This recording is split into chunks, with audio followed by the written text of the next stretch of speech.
As we enter the cabin, we can see there's a screen door right here that allows light and air to pass through, and behind that is the opaque black door for privacy and to block all the sun.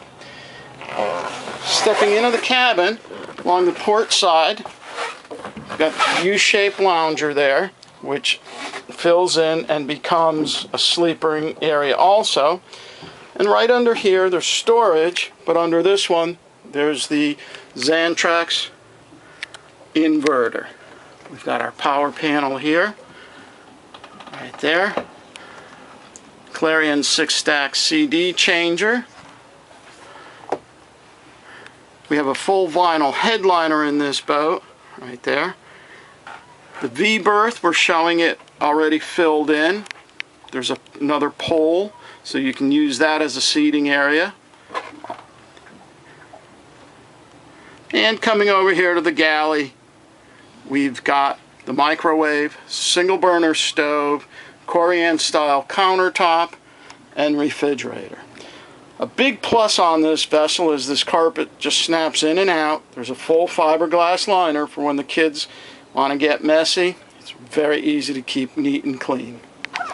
Facing aft, we can see the large entry to the mid cabin there, and the stairs leave the boat open, leave that cabin open for light, air, and openness right there.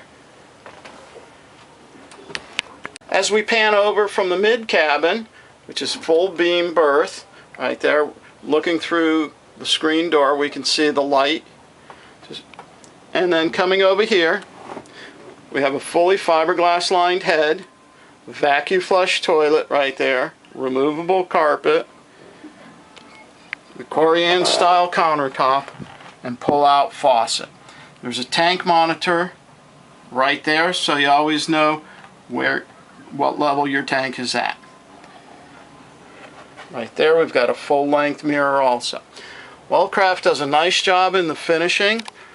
Wood grain all around, vinyl upper half, finished liner on the bottom.